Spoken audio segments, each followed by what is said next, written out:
programming in C# and ASP.NET. This is Burdett Wilson, your instructor and guide as we take a closer look at C# and ASP.NET. This is CS ASP 006, Basic Numbers in C#. So while, we started the last video and we started talking about object basics as far as variables are concerned. And we talk in that one, we did a little bit of Visual Studios, and we talked about text and how text is part of strings. Strings are the variable type for text. In this video, we're going to talk a little more, we're going to focus a little more on numbers. Specifically, we're going to look at two types of numbers. We're going to look at whole numbers and numbers that have decimal points. And so when we do that, we're going to be mainly talking about ints, which are integers, and those are whole numbers. So if you do not have a decimal point, most of the time you're going to use an int for an integer. The other variable that is a number that we're going to use quite a bit is we're going to use a double. And so when we use a double, we're saying that we're going to have a number that has a decimal point. A lot of times, especially if we're talking about dollars or maybe the temperature or things that would have a percentage, we would use a decimal point or a double. If we're not sure what the number is going to be, maybe it's going to be a whole number, maybe it's going to be a decimal, we're not sure, we would probably go ahead and use a double, and then in that case, so that we'd be covered for both situations. So let's go ahead and talk a little bit more, though, about, we want to talk a little bit about variables and what variables are, especially the types, and how those different types are used in different types of programming. And when we talk about variables of all different kinds, one of the important things to do is to look at the way we name those. Naming conventions, the way we name those, we can only do it certain ways in our programs. And there's a lot of latitude in the actual programming, but there are goals and rules to doing that, okay? And so, and a lot of organizations, if you get a job as a professional programmer or a software developer, they're going to have certain rules about how they want you to write code, okay? They're probably going to ask you to put in lots of comments, and we haven't talked about comments yet, but basically those are the notes in my program that tells other programmers what I'm actually doing in my code. But more importantly, right now we're going to focus more on how our variables are named, okay? So let's go ahead and talk about that just a little bit more. So first thing, variables are areas in a computer memory where a value or a particular data type can be stored. These are declared values, and when we declare them, we allocate a certain amount of memory based upon the type. So if we say a string, it puts so much memory set aside for that string and the name of that string that you have named it. If you set it aside, if you say it's going to be a double, there's a certain size to that. And in the old days, we were really worried about size. And when I say the old days, I'm talking about the 70s and 80s when I was first exposed to programming. But really, truthfully, all the way back until the last probably less than 20 years, probably 10 to 12 years, have we not been concerned with how much data our variables used? Because data was very, very expensive in the old days, okay? To buy a meg of memory was a big purchase. I know a friend of mine that worked for a college, and he would always talk about when he was a systems admin at the college, and they bought 1 meg of memory, and that 1 meg of memory cost $15,000. So today, of course, that memory cost us cents. If it cost us $1, that would be a lot, because we're used to buying gigabytes and even thinking about terabytes and petabytes. And so that's, huge amounts of memory compared to what the old days we were worried about. So the other things we're going to look at with variables is we're going to look at syntax. We're going to look at how we can lay a name out. For example, you can't use spaces in a variable name. You can't start a variable with a number. We're going to look more at that, what those rules and conventions are. And of course, compile time. This is the amount of energy and time it takes for a variable to run when it's declared. And like I said, we're not as concerned about that anymore because processors are so fast. But if we were writing a program for, say, example, a program for a major company who, let's say like MasterCard or Visa, who are going to have thousands and thousands and thousands of transactions running through that program every second, we would start to be concerned about how big of variables we used, and because just the difference in one variable, if it's going to be used 1,000,000 times that day, could make a huge difference in how slow or fast our system runs. And once again, that whole syntax as far as the type of identifier equals the expression, making sure that those match up when we're talking about that. Here's some memory. This is memory location for data. This is actually some of the beginning to look at some of those rules. So first you have to have the name, and the name has to fit certain things. For example, the name can be a combination of alphabetic characters. That's our A to Z characters. They can be capital or they can be lowercase. And we specify based upon what that variable is used for, whether they should be capitalized or not capitalized. And we're going to talk about that in a minute. You can also use digits, 0 to 9, and you can use an underscore. So if you have to have a space, so let's say Pirate of Penzance, then I could use an underscore between each one of those words to separate those words. Separation of concerns. I can't have a space in there, but I could have a underscore in there.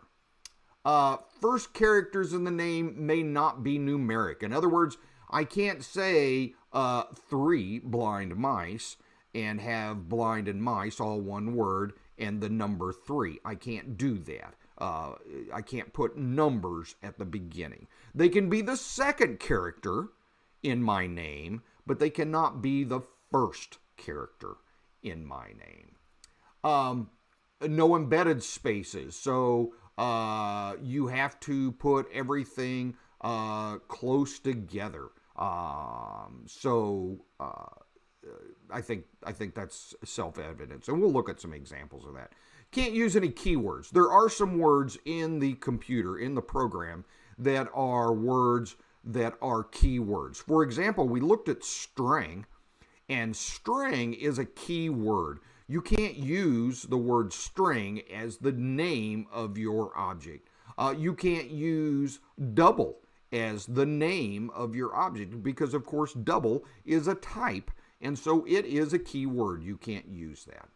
We'll look at a list of those, and you'll kind of get a feeling for what those are the more you program.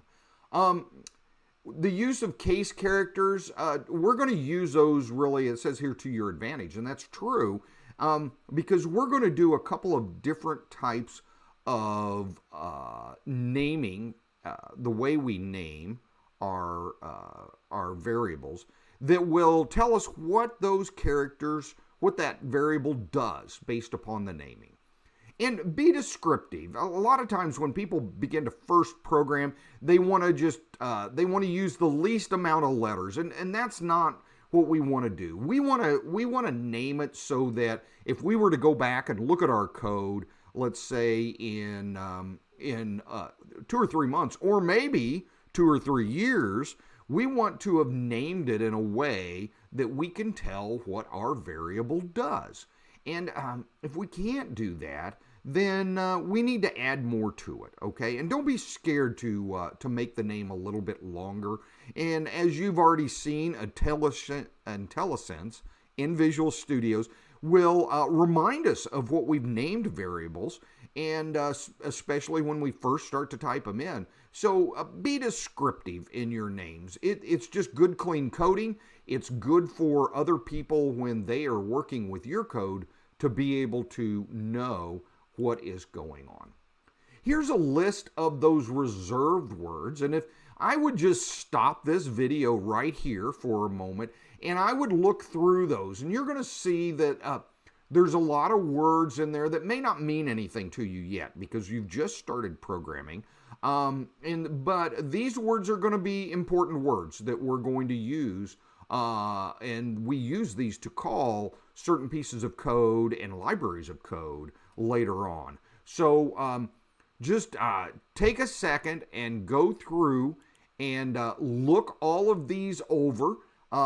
Just read through them at least once or twice and just kind of see what these words look like. And in a lot of cases, you can tell what they do by the way they look. But just go ahead and stop me and look these over.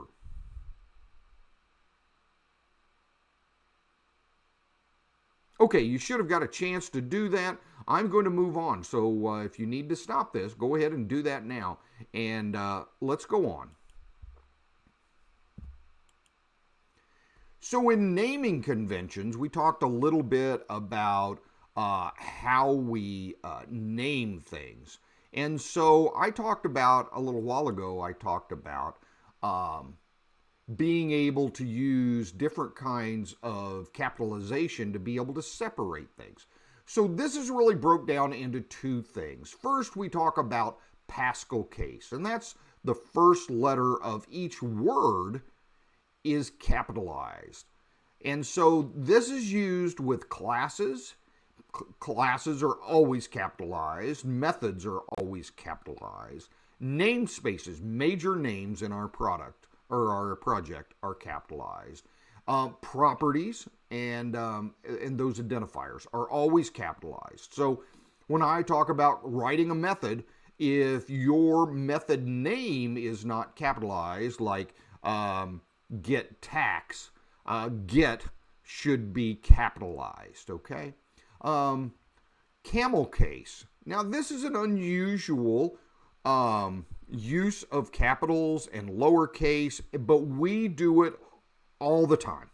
And so when I'm naming a variable, let's say I'm going to name like color, which we used for our car demonstration, color.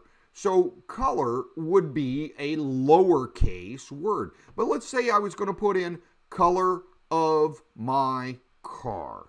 Then color would be lowercase, and of and my and car in that would all be uppercase.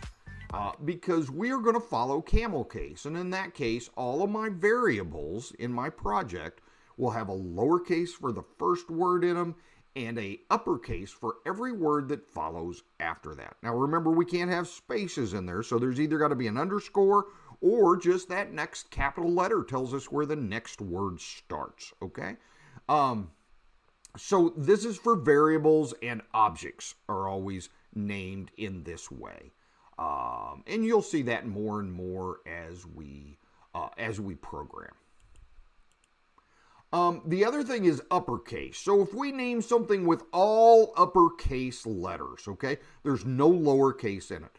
For example, let's say we were going to put in the temperature of Fahrenheit, okay? We're going to, or in Fahrenheit, the temperature water boils at, which is 32.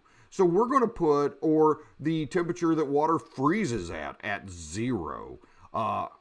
We would put that in as a constant, something that never changes. My tax rate in a program might be a constant and would stay the same. Now, of course, tax rates can vary based upon where you're at and all those things, but maybe I'm going to say the tax rate for a certain region, and I'm going to name it the name of that region. So it's going to be a constant. It's going to be all capitals, and that's the only time that we really use all capitals in a name. So here's some valid names, some valid identifiers. I would say, once again, maybe you stop this and look all of these over and make sure that you understand this, this use of capitals and lowercase, and also how you can name things. These are all valid names that you could use in your program, because you're going to be naming everything. This is your creative part. You get to name all of the variables in your program. So go ahead and stop me, look these over very closely, and kind of learn how you could name things.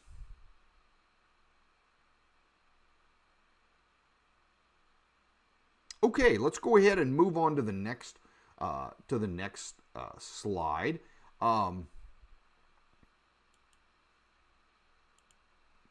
So these are invalid names. Once again, I would stop me and look this list over. For example, you see SOC, SEC, number, and there's a space in between each other because this is separated for Social Security number. And they've got embedded spaces. They've got spaces in there. And so the computer is going to look at that as three separate items. It's not going to see it as one. When we read it, it looks like one to us, but it would not to the computer. So we would stop that and would change that. We would have to do something else. Int is a reserved word. We've been talking about integers. We could not use that as a name for our variable. The next one is 3n, and so once again, we started with a number. You can't start a variable name with a number. The computer thinks of it as a number when it hits it, so you can't do that. Once again, I would stop me here, and just go through and look over this and go through these.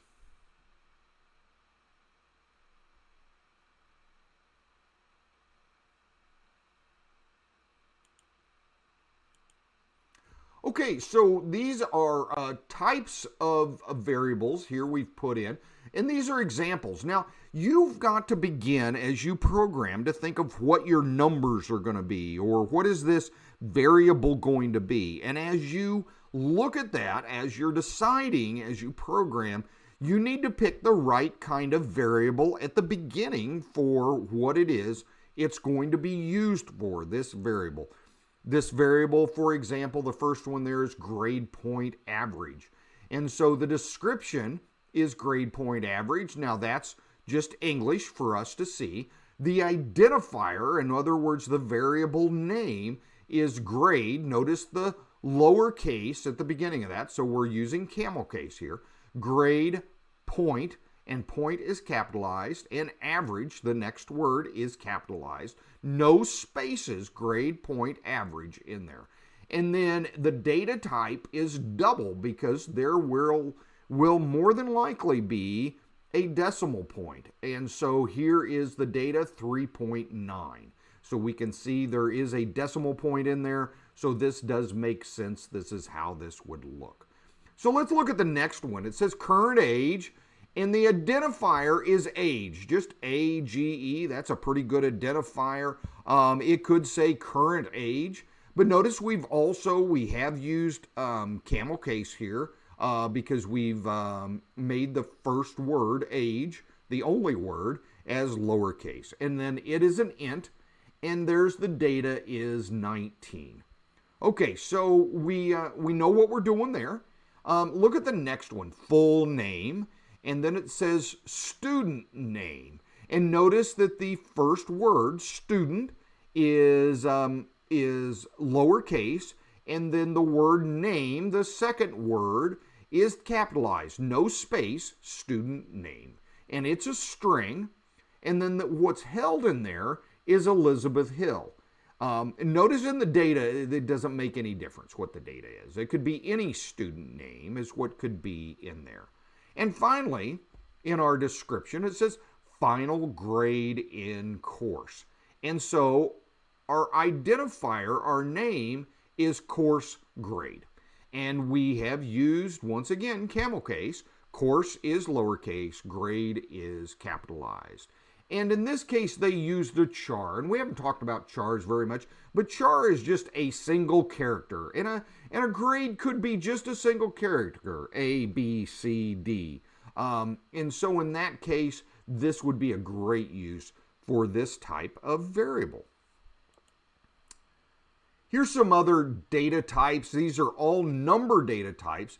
And it also gives you how big the data type is on the far side. So if you see an integer is a 32-bit data type, it holds 32 bits, you can see examples over there of how big those numbers are. There could be times that you need to use something larger, that your number is going to be bigger. So you can see there is long. Long will hold 64 bits, and ulong will hold 64 bits. Notice ulong is whole numbers, 0 through to a very, very large number. And long is very, very large numbers, but it is a decimal, it is a negative and a positive number, okay? So these are all different data types. If you want to stop and just kind of familiarize yourself or look these over, you're welcome to do that at this time. Okay, so let's go to Visual Studios and let's work a little bit with numbers and kind of enjoy the fun of doing that.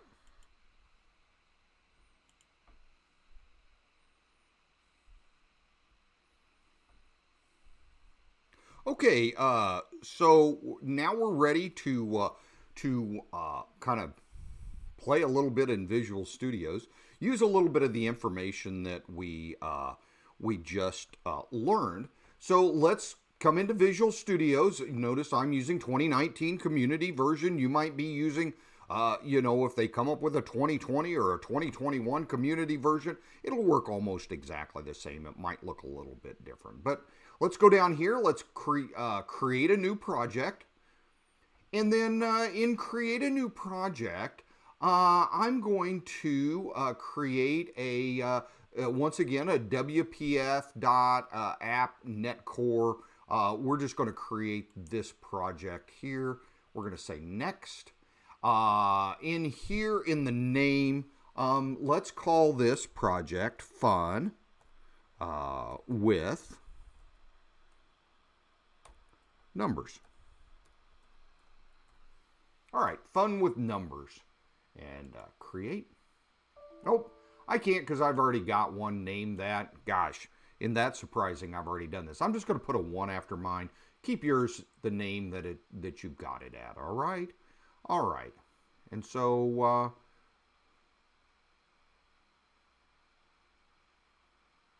there we go. We're in Visual Studios now.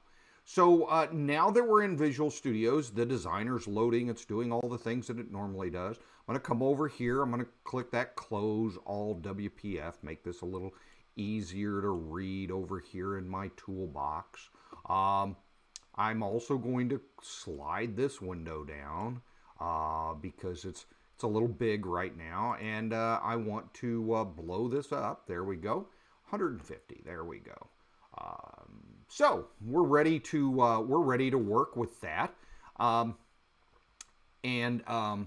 let's have a little fun. Let's pull some a couple of labels. Let's pull I'll tell you what. Let's do. Let's grab our text box, and I'm going to put a box down here. and a text box here. There we go. Just like that.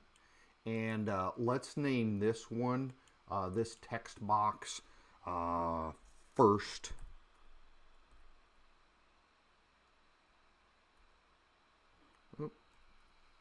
Just first and num, N-U-M.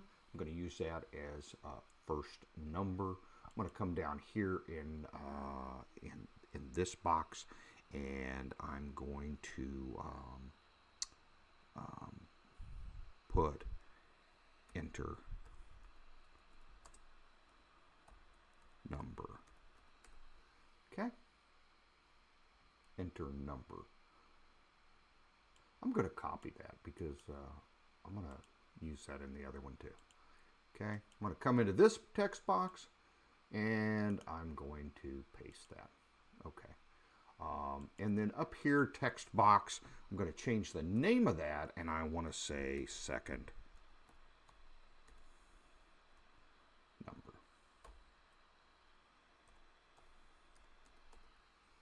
Okay, just like that.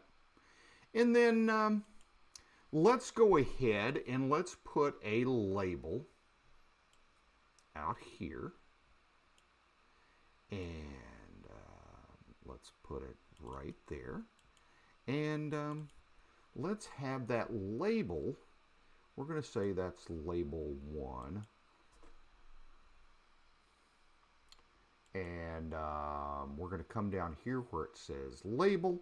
And in the content, and I'm going to say enter a whole number. Enter a whole number, right? I may want to move that over just a little bit. Go ahead and move yours over if it needs to. There we go. And then let's get another label. Drop it down here about even with our other. And let's say enter a double. Let's just call it what it is, okay? We don't normally use computer talk in our projects, but this will make it simpler for us to keep track. I'm going to call this label 2 up here so I can keep track of what's where. Enter a double. There we go. In there, and let's take a label and let's drag it over here. Okay, and we're going to put it up here, and let's, so we can remember kind of what we're doing with this. Let's just kind of to remember what we're doing. Let's go ahead and put this label. Let's take the content there and let's change it to say my output. O-U-T-P-U-T, my output, okay? And that way we'll just kind of know that we're going to have a message or something come up there, okay? And so let's just name, let's name that label. We call the others 1, 2. We'll name this one label 3, which doesn't make any sense at the top. It should be label 1, not label 3. But we're not. This is not a program that we're going to use a whole lot. So we're just programming so we can get a feel for different types of variables. So it's okay. I'm going to go over here and I'm going to grab. We want a button to be able to drive our program. So I'm going to drop that over here and I'm going to come in and I'm going to say button. Let's go over here and you know what I like to put. I like to put push me in there and just for fun. And you can change the appearance of this button. You could maybe we want to make it a little longer and a little bigger. there. Okay. So, basically I've said, hey, enter a whole number, enter a double, which would be a number with a decimal point in it. And so we've done that. Okay. So let's go ahead and double click the button, and that will take us to our private void button click. Okay, so here's our main window, initialize component, private void button click. This is our driver for our program. This is what's going to the code that's going to make our program do what we want it to do, right? All right, so let's go into here, and I'm going to put a little space in there first. And now that I'm inside there, let's say, so we have one text box that is going to give us a whole number, and we have one text box that's going to give us a double. Well, because of that, we have to be able to take what comes from those text box. Remember, it's a text box, so it comes as a string, and we need to take that information and actually transform it into the number that we want. So first, let's make our variables. I always like to put my variables at the top, as many as I can. I like to just declare my variables. So I'm going to put \\, and that means this is a comment. This is just something for human beings to read. It's not for the computer to process. So the computer will completely ignore what's in there because this is a comment. Okay, so in the comments right here, I'm going to go ahead and I'm going to put declare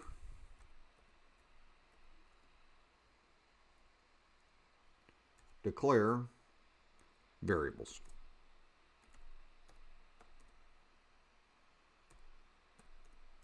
And I cannot type. Okay, declare variables. Okay. And now I'm going to come down here. So I know that as of right now, I want a whole number. So let's see, a whole number. That's an integer, correct? So I'm going to say integer, int. Okay, that's the type. Now I need to give it a name. And so let's just say my integer. Okay. Now, I can use the word integer because I put my in front of it. If I tried to just call this integer,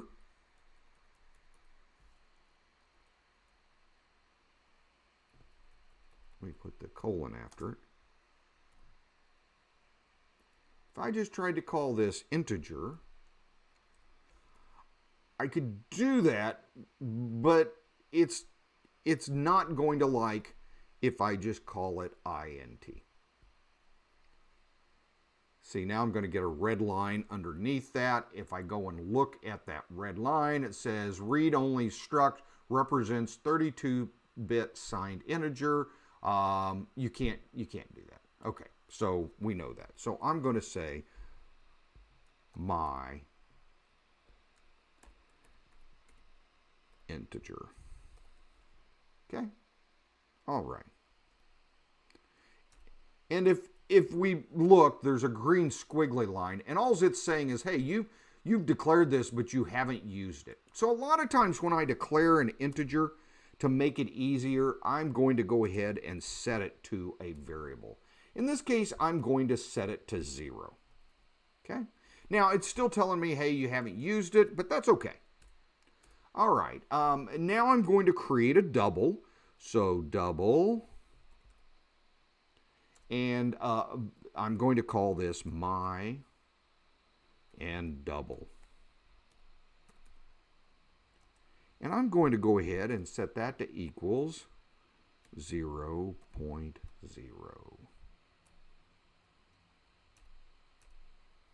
Okay. So now I've got an integer and I've got a double. Okay, now if you remember right, we push the button. People have entered something. Users have entered something on the in our program. So now we need to go get that information.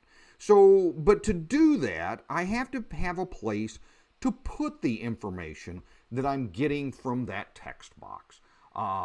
So I want to be able to put that information someplace. Well, I know that my first text box, I said I wanted them to enter an integer. Okay, that was the explanation, was enter an integer. So let's say that's where I want to put it, integer. Right there it is, my integer, and then I'm going to say equals, because I'm going to say it equals what's in there, and then I'm going to call my text box. And so I know that my text box is right here, text box first number. I'm going to double click that. Now, if I was to try to just pull this over, it would say, hey, I have no idea what you're asking for. And so I'm going to pick point, and I'm going to say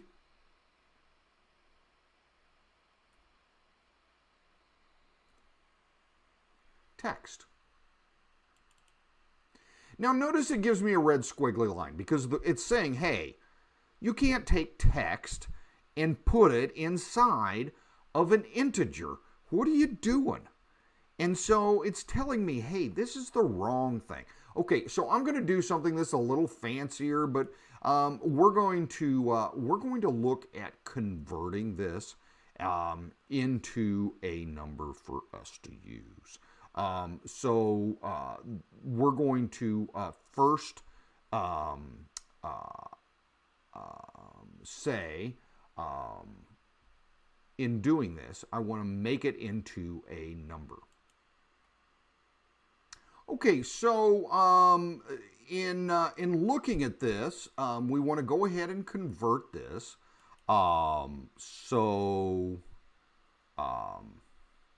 We want to use the word convert. So let's put in convert.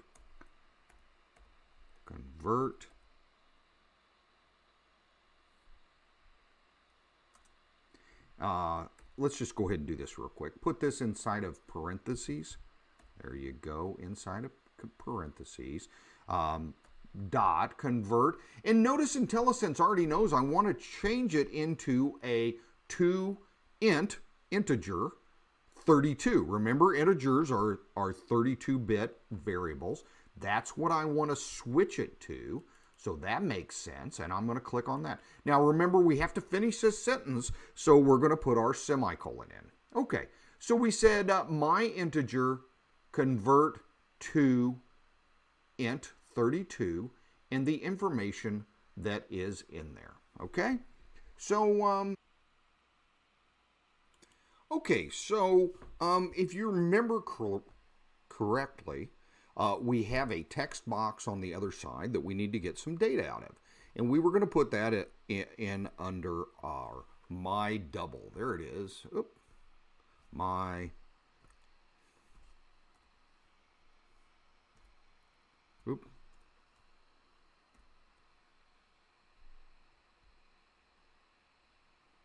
Let's start that over again. My double. There it is. And I click on that. Okay, my double. And it is going to equal, remember once again, we've got to convert it first. So let's convert it. Convert. There it is, convert. And dot. And now we made the other one a convert to int 32. Here's IntelliSense telling us, hey, you're asking me to put some information into a double, so you must want me to convert it to a double. So we're going to do that. Convert. And we're going to come in here and we're going to put in text. And if you remember, not test, text. There we go. Text box second number. That's where we were going to get our double from. and we come over here and we put a colon. Okay, and so now we've got our numbers. Let's go ahead and let's do something with those. We made a label so that we could put some information into it. Okay, so let's put in there. Let's create a string, because remember, a lot of times labels like strings. So let's create a string, and let's call that string my label, just to make it easy. And let's say equals and open quotes. And let's say my integer is, and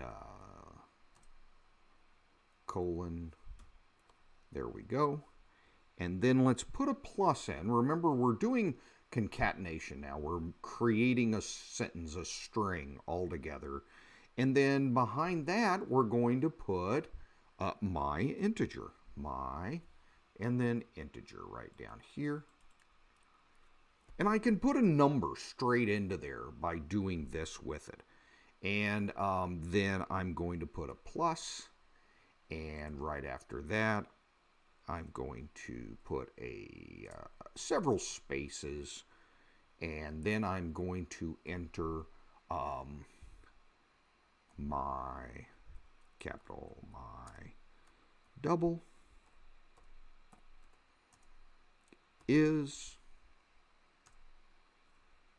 and a colon and a space. And then right after that, I'm going to put another plus. You know, this is starting to get kind of long, so let's do this. Let's come to this plus here, and I'm going to enter. And now my line is just down here below. And then I'm going to put my, and here we're going to put my double. And then we're going to put a semicolon. There we go. All right, so now we've created my string. Now I want to basically take that string and I'm going to place it into my label. So if you remember right, we had label 1, 2, and 3. Not real smart names, but label 3 was the top label. So we'll click label 3, and then I'm going to say dot, and I'm going to say content, and I'm going to say equal, and now I'm going to say my label, because I'm going to take this information, I'm going to send it to this label, and semicolon. Okay, so let me go up here, and I'm going to hit the save. We wrote some code, and so now I want to save that, and I think this, if you remember correctly, over here in our designer, we have this all set up, so this all should run fine. I'm going to come up here to build. I'm going to say build solution. Notice you can also do Control-Shift-B. Will also do the same thing. So we're going to do that. And it says build succeeded. And it didn't find any problems. Good. And so now I'm going to come down here, and I'm going to come back up here, I'm sorry, and we're going to hit Fun with Numbers. I'm going to run this. So let's run it and see what happens when we do that. And okay, my AVG, whoop, click that there, and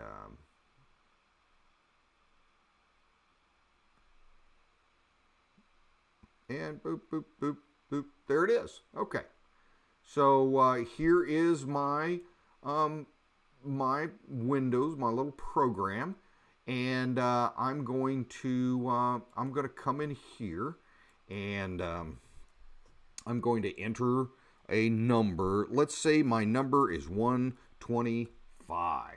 And then I'm going to come in here, and I want to enter a double. Let's say it is 8.25. Okay? And so now when I hit the push me button,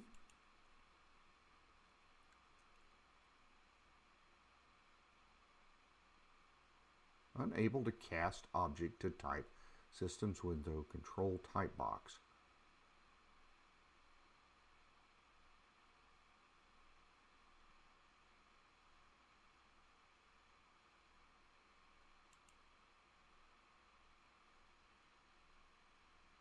Exception.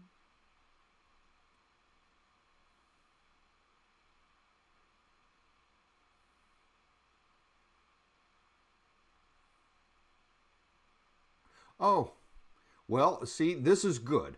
So we have an error, and you're going to run into errors once in a while. And so what is the error? The error says, hey, I can't convert this. Well, now that I look at it, there's a really good reason why it can't convert it. So we're going to stop this. Come up here and click the stop. And I'm going to fix that error. And I know the error lays right here. So how am I going to fix that error? Well, I did not tell it dot and text. And so it did not know what to get.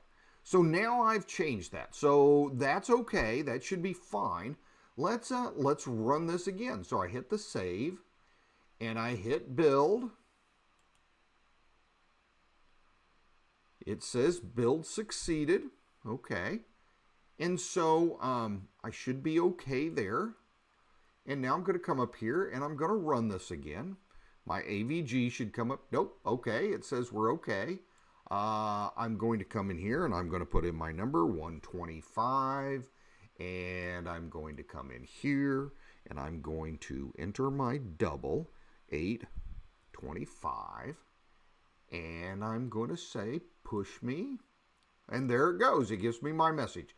My integer is 125. My double is 825. Okay, so that all worked correctly. It did what we wanted it to.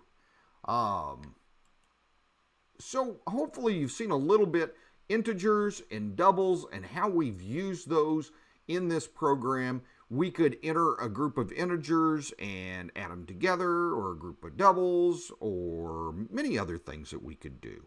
But we have done that, so let's go ahead and hit save. We're going to save that. And let's go ahead and if you want to play with this a little bit, go ahead and just stop me and you can play with this a little bit and try some other numbers in that and see how they run. Okay, let's go ahead and go back to our slides.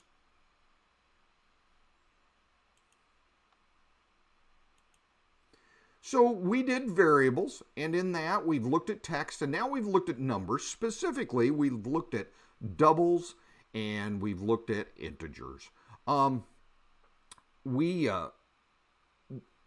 Since we've done that, and you notice the next one's bool. We're not going to do bools right now until we get to some decisions that we can do. And once we get to some decisions, then working with bools is a whole lot more fun.